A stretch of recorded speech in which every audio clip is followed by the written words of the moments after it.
देखो डिवीजन करना है, आसान पढ़ूंगा।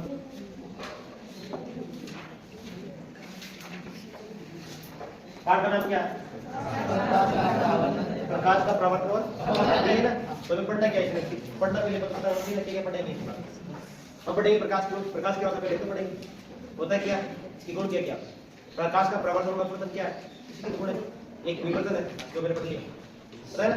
प्रकाश का प्रवर्तन, प्रकाश का अपवर्तन, प्रकाश का विवर्तन, ये प्रकाश के गुण है। हमें इसके बारे में पढ़ना है। छोटे छोटे गुण हमने पढ़ा, प्रकाश की चाल पढ़ी थी, प्रकाश किसमें जा सकता है, किसमें चलता है, किसमें नहीं चल सकता, वो हमने पढ़ लिया। और ये पढ़ा था प्रकाश की चाल पढ़ी थी, वेग चाल होती है, वेग होती है, कितनी होती है प्रकाश की? 8 मीटर पर सेकंड। ये याद रखना, एग्जाम से तो पूछते हैं। ये बता रहा कि प्रकाश गुणों में तो 4-5 गुण हमने पढ़े थे। मुख्य मुख्य गुण कौन से? प्रकाश का प्रवर्तन और पाठ में ये मुख्य विवर्तन में बताइए, कोई बता दिया। अब क्या पढ़ेंगे? प्रकाश से परावर्तन। तो हमने परिभाषा पढ़नी है, क्या पढ़नी है? प्रकाश के परावर्तन की परिभाषा पढ़ा गया। प्रकाश के परावर्तन की परिभाषा पढ़ी हमने, क्या होता है?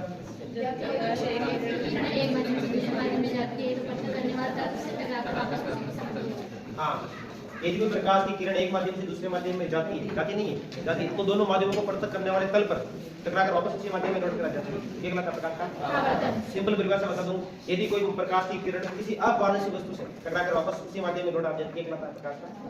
मैं वो परिभाषा क्यों बता रहा था तुम्हें, ताकि इसी परिभाषा समझ में आए, इसलिए वो परिभाषा सेम, दोनों प्रकाश के परावर्तन और अपवर्तन की परिभाषा में सेम करें। सॉरी, प्रकाश के अपवर्तन की परिभाषा क्या है? परिभाषा क्या है? किरण एक माध्यम से दूसरे माध्यम में जाती है तो पृथक करने वाले तल से टकराकर नहीं जाती है, तो पृथक करने वाले तल पर अपने पद से क्या जाती है? पटक जाती है, विचलित जाती है या अपवर्तित हो जाती है। ये वो अपवर्तन नदीरा कितने वाले आगे बात हमने प्रकाश के परावर्तन की परिभाषा हमने पढ़ ली, इसकी परिभाषा हमने पढ़ ली। हमने बाद में क्या पढ़ा था? प्रकाश का परावर्तन के नियम क्या पढ़े थे? परावर्तन के नियम ही तो पढ़े थे। नियम में हमने क्या पढ़ा? दो नियम होते, दो ही नियम है, पहला नियम और दूसरा नियम, दो नियम। पहला नियम क्या? आपतन कोण और परावर्तन कोण बराबर है। आपतन कोण I और परावर्तन कोण R क्या होते हैं? बराबर। और दूसरा नियम क्या पढ़ा हमने? आपतन किरण परावर्तन किरण और अभिलंब एक ही तल पर होती है। किरण क्या होती है? एक ही तल वाली है। आपतित किरण, परावर्तन किरण और अभिलंब क्या होते हैं? इसका नियम। दूसरा नियम हम दोनों कंपेरिजन पढ़ रहे हैं, ताकि इसमें याद करने में कोई दिक्कत नहीं आए।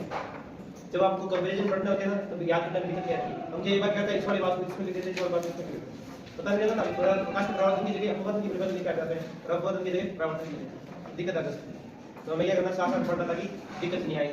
हमने नियम पढ़ लिए, इसके भी नियम है, कितने नियम इसके? दो नियम।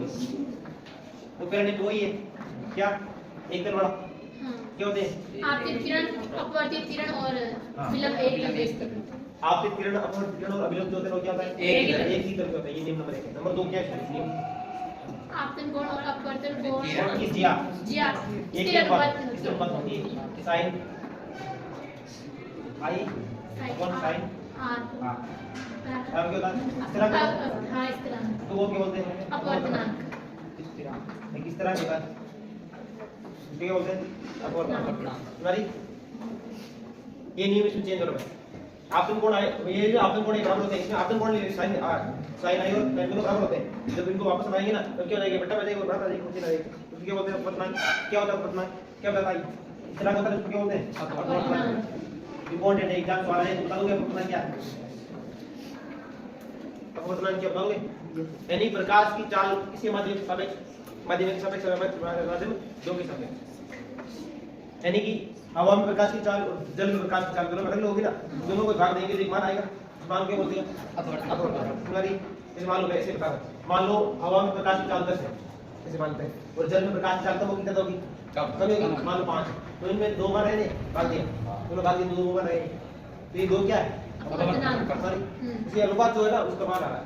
तो प्रकाश का लिए नहीं चला अलग ही होती, समझने के हिसाब से है। तो किसी भी माध्यम में प्रकाश की चाल ज्यादा होगी और किसी में कम होगी। किस माध्यम में ज्यादा होती है? वायु। विरल माध्यम जो होता है उसमें प्रकाश की चाल क्या होगी? ज्यादा। और सघन माध्यम में क्या होगी? कम होती है। तो ये हिसाब ये बताता है, ये बताना क्या बताता है? प्रकाश की चाल सापेक्ष बताता है, किसके सापेक्ष कितनी होगी।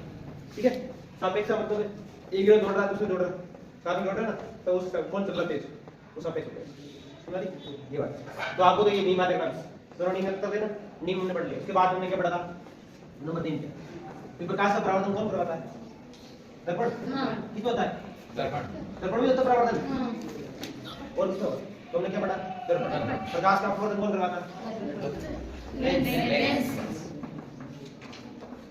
मरी प्रकाश का अपवर्तन कौन करवाएगा? तो परावर्तन ठीक है, इसलिए हमने पर जब किया गया दर्पण। दर्पण कितने प्रकार होते हैं? 2। कौन से? समतल दर्पण और गोलीय। समतल दर्पण और गोलीय दर्पण। ठीक है, समतल दर्पण जानते हो आप? हमेशा चेहरे देख के आते हो, कोई समतल दर्पण है तो कैसे बनता है? सिल्वर लाइट के पीछे लेबर बत्ती जाए कांच के पीछे तो क्या बन जाता है? सिल्वर का ठीक है। अब समतल दर्पण आपने पढ़ लिया। गोलीय दर्पण क्या होता है? ऐसा दर्पण जिसका परावर्तन क्या हो? गोल। एंजास प्रकाश की टकराएगी ना, वो प्रश्न क्या होगा उसका? गोल। गोला, गोले का भाग काट जाएगा। गोला जानते हो? बोले तो नहीं, गोला गोले का भाग काट जाएगा, उसके पीछे यदि पुलिस जिसे आपकी समझ देखा आपने कभी समझ होता है तो आपने देखा होगा समझ के अंदर वाले और बाहर वाले देखिए आपने तस्वीर तो उनको देखी होगी उल्टी सीधी थी देखा। हाँ वही प्रकाश का परावर्तन अपवर्तन वाला ही तो ये वो क्या है? दर्पण का कार्य करता है अंदर देखते तो कौन सा दर्पण हो गया वो? अंदर वाला समझ के अंदर वाला भाग देखा आपने अंदर तो आपने से दर्पण अवतल और बाहर वाले प्रश्न देखते तो हमारी यही तो अपने गोली दर्पण कितने होते हैं? 2। कौन सा? चलो ये 2 थे। अब हमें ये पढ़ना था इसके बाद में लेंस पढ़ना था। लेंस कितने होते हैं? 2। कौन से? उत्तल लेंस और उत्तल लेंस और दोनों होते हैं। अब याद रखने वाली बात यहाँ उत्तल दर्पण क्या होता है? गोलीय दर्पण क्या होता है? सॉरी उत्तल दर्पण और अवतल दर्पण जो है उसका दूसरा नाम क्या है? पता है? दूसरा नाम पता होगा। यानी उत्तल दर्पण क्या करता है? प्रकाश किरणों की किस तरह फैलाता है? फैलाता है। फैलाने वाले क्या बोलते हैं? अपसाइड। क्या बोलते हैं? अपसाइड दर्पण बोलते हैं। ठीक है दिया। और इसको क्या बोल दिया? अपसाइड का मतलब क्या हो गया? केंद्रित करना। हाँ, प्रकाश की किरणों को एक जगह पर क्या करता है? ये केंद्रित करता है। इसका नाम क्या हो गया? अब बताओ उत्तल लेंस। ये प्रकाश किरण क्या करता है? एक जगह पर केंद्रित करता है। और पढ़ा नहीं है ये जो लेंस पढ़ा आपने, ये लेंस कौन सा है? उत्तल है। ये क्या करता है? प्रकाश किरणों को एक जगह पर केंद्रित करेगा ना, तो देने के बाद इसके पर केंद्रित करता है। इसका नाम मतलब क्या होगा? इसका क्या बोलते हैं? अभिसार। और ये कौन सा हो गया? अपसाइड। प्रकाश किरणों को फैलाता है इसलिए इसका नाम क्या हो गया? अपसाइड। सुना है बात? अभिसारी की कहते हैं, अपसारी की कहते हैं। एग्जाम आगे कर लोगे या अपसारी दर्पण क्या है इसके बारे में बताओ, बता दोगे ना? एग्जाम में आपको उत्तल दर्पण नहीं पूछ के क्या पूछ लेगा आपको? बता दोगे ना? कोई दिक्कत नहीं, कोई प्रॉब्लम। ये तो हमने पढ़ा चैप्टर में यही है। अब आपने क्या पढ़ा था इसमें? प्रतिबिंब निर्माण। क्या पढ़ा था? प्रतिबिंब। दर्पण में क्या पढ़ते हैं? गोलीय दर्पण में समतल दर्पण पढ़ेंगे तो दोनों पढ़ लेंगे। दर्पण में क्या पढ़ेंगे? प्रतिबिंब निर्माण। जानते हो ये दर्पण 2 प्रकार के होते हैं। समतल दर्पण पहले पढ़ेंगे, उसके बाद क्या पढ़ेंगे? गोलीय दर्पण में। तो पहले हमने क्या पढ़ा था? समतल दर्पण में प्रतिबिंब का निर्माण पढ़ा गया। समतल दर्पण में समतल दर्पण प्रतिबिंब निर्माण पढ़ा तो आप जानते हो ना कैसे बनता है। तो जब भी आप ये पढ़ना ना इनको पढ़ने के लिए हमें 2 चीजें पढ़नी पड़ेगी। क्या क्या बातें पढ़नी पड़ेगी? एक तो चित्त परिपाटी पढ़नी पड़ेगी और दूसरा कौन सा? नियम पढ़नी पड़ेगा। और तीसरी बात हमें पढ़नी पड़ेगी शब्दावली। 3 बातें आपको एक्स्ट्रा पढ़नी पड़ेगी, इसके अलावा पढ़नी पड़ेगी। क्या क्या बातें आप बताइए? ये तो क्या पढ़नी पड़ेगी? चिन्ह ये एक्स्ट्रा है ना, इसके अंदर नहीं है। एक्स्ट्रा पे जानकारी होगी ना तभी हम निर्माण कर पाएंगे। तो भी केवल निर्माण वाला ही है। हमें समझने के लिए क्या पढ़ना पड़ेगा? चित्त परिपाटी पढ़नी पड़ेगी। नंबर 2 पर क्या पढ़ना पड़ेगा? नियम। किसके? प्रतिबिंब निर्माण के लिए। प्रतिबिंब निर्माण के लिए पढ़ने प्रतिबिंब निर्माण के लिए पता है। और तीसरी बात क्या पढ़नी पड़ेगी हमें? आती होगी एग्जाम सवाल पूछेगा तो दल में सवाल आता है तो नियमों में दिया जाएगा इसमें आ सकता है इसमें अधिक दीवार है ना आप उसमें तो दल है नहीं। हां फोकस ये अपना पूछा था इसमें वक्रता ध्रुव पूछा था। ध्रुव का प्रकाश केंद्र और ध्रुव के बीच में अंतर ये बता ना परिभाषा बता नहीं थी बता नहीं मैं। हां ध्रुव किसमें होता है? प्रकाश केंद्र किसमें होता है? प्रकाश केंद्र किसमें होता है? लेंस में। और ध्रुव किसमें होता है? बीच और दर्पण का बीच और प्रतिबिंब जो होता है ना वो निकलता है ध्रुव कहलाता है दर्पण में। और वो यदि लेंस में यदि बात करें तो प्रकाश केंद्र भी बोलते हैं, उसमें क्या बोलते हैं? ओ इधर दर्पण में क्या बोलते हैं इसको? ओ बोलते हैं। इधर क्या बोलते हैं इसको? पी। प्रकाश केंद्र। ठीक है, ये बता रहा हूं, कुछ नहीं बता रहा। ये तुम्हें अंदर परिभाषा में पता ना, परिभाषा में पता होता है ताकि तुम्हें पता रहे कि क्या परिभाषा देखते हैं। पता तो तुम्हें मुझे क्या होती है पता है, सबको पता है कि लाइन बिजनेस स्टूडेंट जो क्या होती है, लेकिन इसको लिखे कैसे? परिभाषा लिखनी नहीं आती ना, दिक्कत वही है। अब बता के अंदर सॉरी मुझे क्या दिया, मुख्य उसको परिभाषित कीजिए, बता सकते हो कैसे करोगे? बताओ, मुख्य उसको परिभाषित कीजिए, पता तुम्हें है ना? तो लाइन बीच वाली, तो अब कैसे करोगे तुम इसको? केंद्र से गुजरने वाली रेखा को क्या कहते हैं? जैसे आपको लगे ना, आप ऐसे परिभाषा बना सकते हो, मैं इसकी वैसे लिख देंगे, वो सही परिभाषा, गलत नहीं। ठीक है, जैसे मैं कुछ लोग करता के अंदर की परिभाषा करता हूँ, तो बीच का बिंदु तो ध्रुव, यानी कोई भी दर्पण या लेंस जो होता है वो एक गोले का भाग होता है। गोले का जो केंद्र होता है उसको क्या बोलते हैं? वक्रता केंद्र। तुम्हारी जैसे देखो, ये मैंने क्या पढ़ाया, मान लो एक दर्पण बना दिया, कौन सा दर्पण है कोई पता नहीं है, अब कौन सा दर्पण हो गया, उत्तर हो गया, तो ये मैंने किसी गोले का भाग था ना, ये तो इसको बढ़ाया नहीं, इसको ऐसे बढ़ाया, गोले का भाग है वक्रता, इसे केंद्र बिंदु जो है ना उसको क्या बोलते हैं? वक्रता केंद्र। तो परिभाषा कैसे लिखोगे इसकी? कोई भी दर्पण या लेंस किसी कटे हुए गोले का भाग माना जा सकता है, और जो कटे हुए भाग क्या होता है उसका केंद्र बिंदु कहलाता है, वक्रता केंद्र। ऐसे लिखना तुम्हारी, ऐसे ही परिभाषा लिखेंगे। आ गई आई बात समझ? ये तीनों बातें हमें अलग से पढ़नी है ताकि क्या कर सके, दर्पण में प्रतिबिंब निर्माण और लेंस में प्रतिबिंब निर्माण कर सके। लेंस में क्या पढ़ेंगे? प्रतिबिंब निर्माण, प्रतिबिंब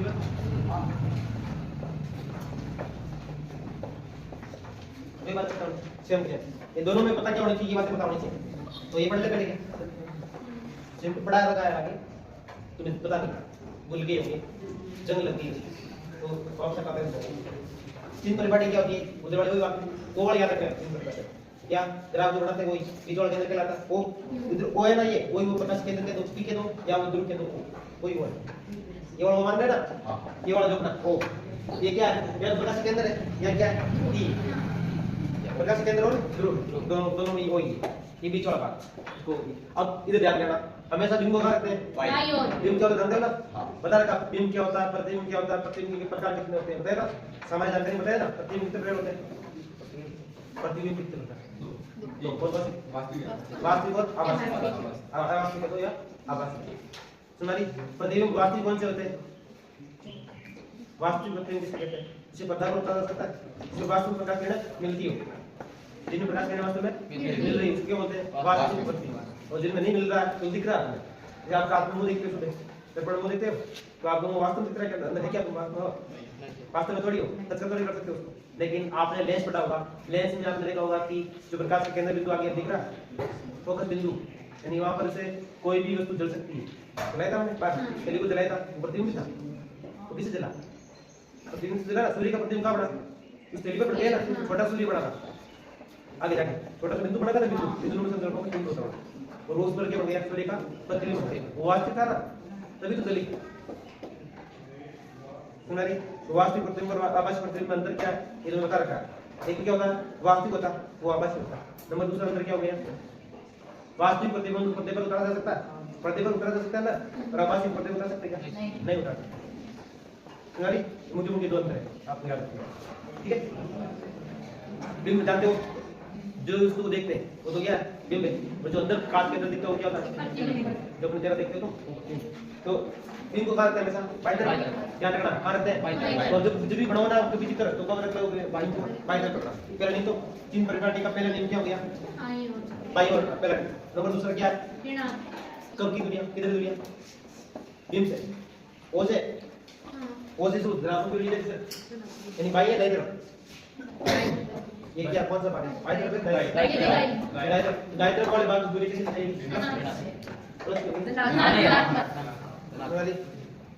कहाँ बताओ अधिकतर प्रतिबिंब कहाँ बनते हैं? इधर ही बनते हैं ना, तो प्रतिबिंब की जो दूरी दी जाएगी वो क्या होगी? वास्तविक ना। लेकिन आप बताओ बिंब दूरी क्या होगी? बिंब दूरी का बता दो ना, ओ से बिंब की दूरी क्या कहलाती है? बिंब दूरी। बिंब दूरी क्या होगी? धनात्मक या ऋणात्मक? सदैव ऋणात्मक होगी या कभी कभी? सदैव ही ऋणात्मक होगी। क्यों करते हैं इसको? बाईं तरफ बिंब को हमेशा करते हैं, तो बाईं तरफ रखोगे तो इसकी दूरी क्या आएगी? हमेशा ऋणात्मक ही आएगी, चेंज करने का आवश्यकता नहीं है। प्रतिबिंब कभी कभी क्या हो सकता है, इधर बढ़ जाएगा, इधर बढ़ेगा तो ऋणात्मक दिखता है, उधर बढ़ेगा धनात्मक हो सकता है ना। हम देखा कि किधर किधर बढ़ रहे हैं, आगे और देखेंगे वापस इसको हमारी, और इधर दूरी के लिए जाएगी वापस। बाएं तरफ की दूरी क्या होती है, ऋणात्मक होती है, ऊपर की दूरी क्या होती है धनात्मक, नीचे की दूरी क्या होती है ऋणात्मक, पता है सर। ये चीज पर पड़ी। उसके बाद में क्या पढ़ना था, प्रत्येक निर्माण के नियम बताए थे मैं तो बताया शब्दावली पढ़ा था। पहले पढ़ लेंगे शब्दावली, उसके बाद पढ़ेंगे नियम। तो शब्दावली में पहला क्या था, ध्रुव, उसमें क्या था ध्रुव था, उसमें क्या है ध्रुव में प्रकाशिक केंद्र, प्रकाशिक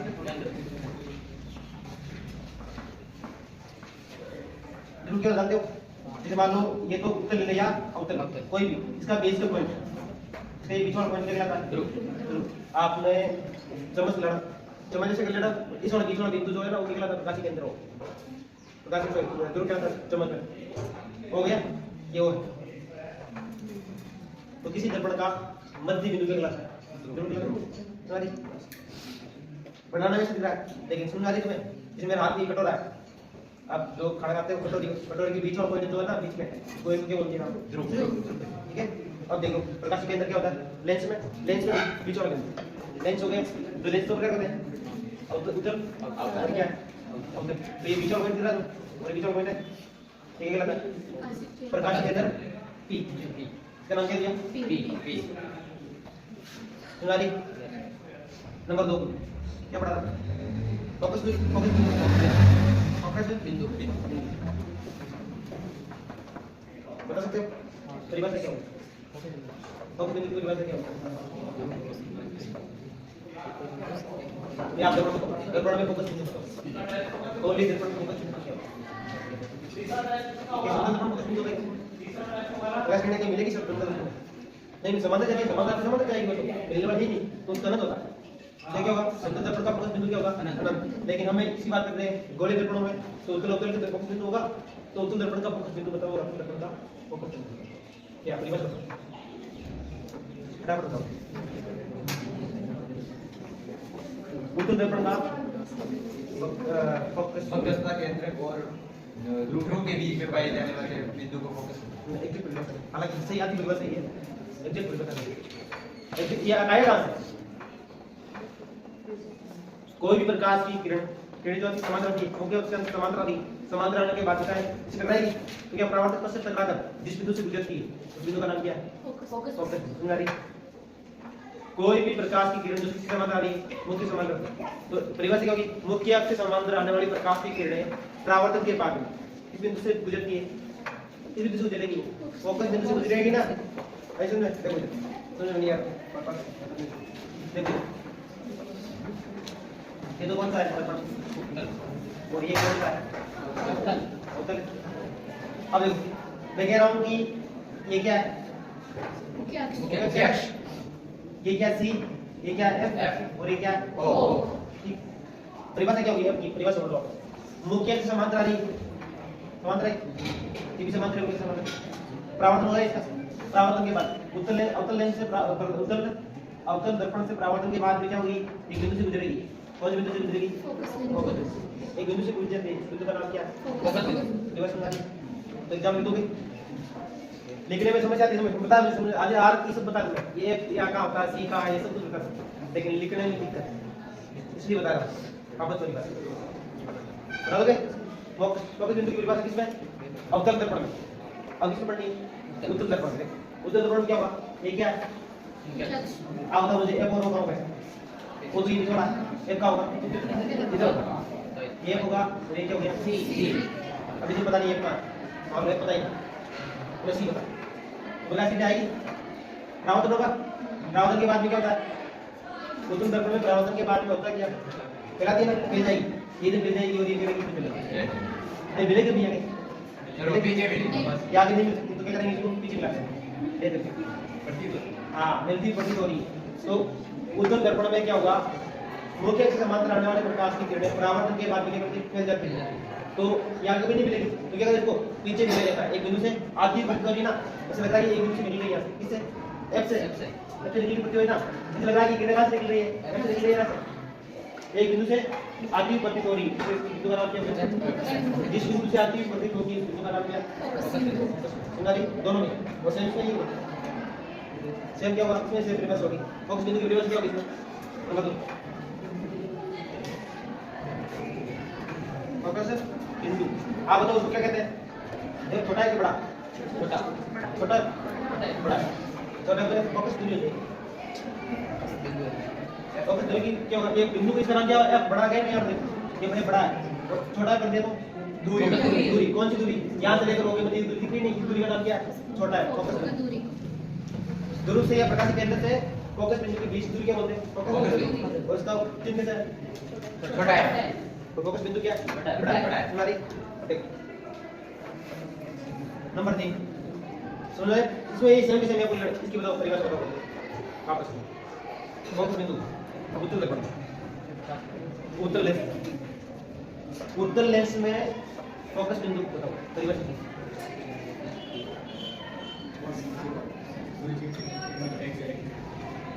जहां पर केंद्र से होती है क्या होते हैं? परिभाषा क्या होगी इसकी? मुख्य से समांतर आने वाले प्रकाश किरण कहां जा रही है? मतलब देखने का मुख्य समांतर है, देखो इधर किरणों की स्मृति आपने मुख्य अक्ष से समांतर आने वाली प्रकाश की किरणें के प्रति मुख्य समांतर जारी ना। अब समझ के बाद लेंस से परिवर्तन के बाद देखना मुख्य अक्ष से आने वाली प्रकाश मुख्य समांतर आने वाली प्रकाश की किरणें लेंस से परिवर्तन के बाद में एक बिंदु से एक बिंदु पर मिलती है। क्या होती है? एक बिंदु पे मिलती है। बिंदु का नाम क्या है? ये बिंदु का नाम क्या है? फोकस बिंदु है। ठीक है, एक परिभाषा है और इसमें इसी परिभाषा के लिए मतलब कोई किस बनाना बड़ो मुख्य अक्ष से समांतर आने वाली किरणें अब ऑप्टल लेंस से अब और के बाद ये कर देती है फैल जाती है। फैल जाने के बाद जल्दी आगे मिलेगी आगे कभी नहीं मिलेगी। तो इसको ये क्या करेंगे? पीछे लाएंगे तो ऐसा जहां से आती प्रतीत हो रही है, जहां से निगमती प्रतीत होती है, तो क्या बोलते हैं? एफ फोकस बिंदु एफ। आई बात में आगे ना फोकस बिंदु ये पूछेंगे आपके क्या फोकस बिंदु ये वक्रता केंद्र है, ये मुख्य अक्ष से सारी परिभाषा सकते हैं, इसलिए मैं वापस बता क्या है। आगे बढ़ेंगे। वक्रता केंद्र वक्रता केंद्र क्या बोलते हैं इसको? सी सी है वक्रता सी सी परिभाषा क्या होगी?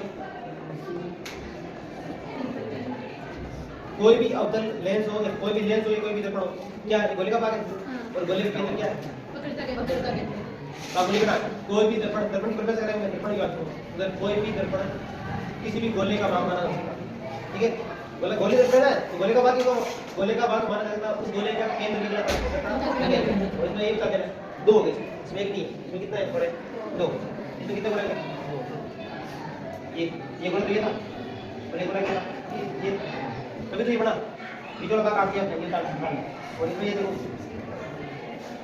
ये भी गोला था, ये भी गोला था, इसका ये केंद्र से इसका भी केंद्र इसका भी C1 में ये C2 में ये C1 होगा सॉरी। तो बताओ लेंसों में वो बताइए कितने होंगे?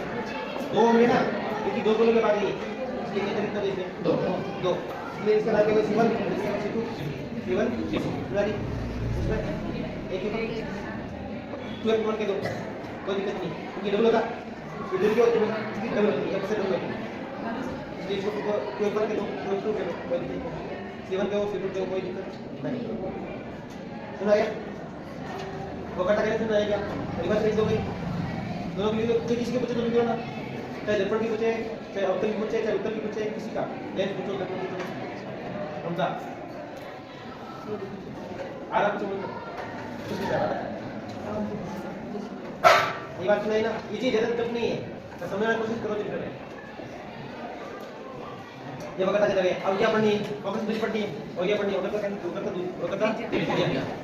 तो आप जानते हो नंबर 4 पे फोकस दूरी क्या होती है? एक और रोके की दूरी क्या कहलाती है? फोकस दूरी। उसमें ये एक और रोके की दूरी क्या कहलाती है? फोकस दूरी। और वक्रता त्रिज्या क्या कहते हैं? इसको आर बोलते हैं, इनके वो प्रकार क्या बोलते हैं? तो किधर आर के नहीं पता है सुनारी और दूसरा वक्रता केंद्र की स्पेलिंग होगी सी से ओ के बीच की दूरी क्या कहलाती है? वक्रता। वक्रता कैसे से?